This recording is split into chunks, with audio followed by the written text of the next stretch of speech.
3 reasons to stop eating sugar. We are used to believing that sugar is life. For many of us, letting go of sweets constitutes true heresy. We believe that the worst thing about diabetes is you can't have sweets. A couple of years ago, I couldn't imagine letting go of sugar.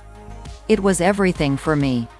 My whole world revolved around its sweet taste and the pleasure it brought.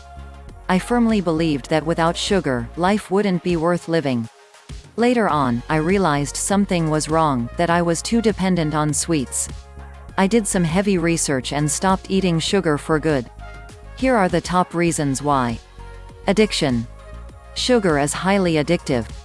Your body loves it because of all the easy-to-consume calories it provides. Sugar is hyper-palatable, and that's exactly what our brain wants and rewards for. In the distant past, this was a sound strategy. Food was scarce, and tapping into rich energy sources meant surviving in a harsh environment. Today, it rather means obesity and diabetes, but we can't explain it to our subconscious.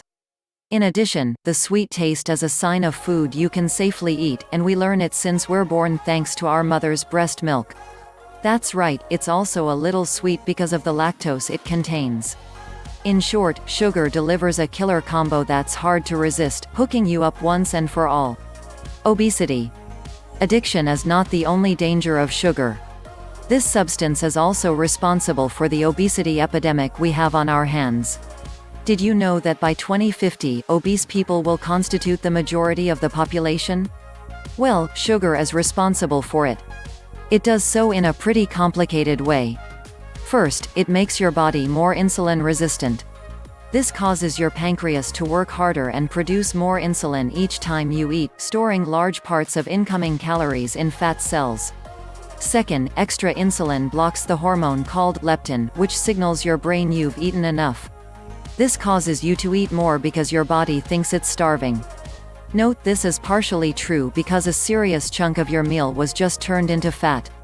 Sugar also causes visceral fat, the most dangerous kind there is. There's a term, TOFI, which stands for thin on the outside, fat on the inside. This is a very serious condition, as organs coated with fat can fail at any moment.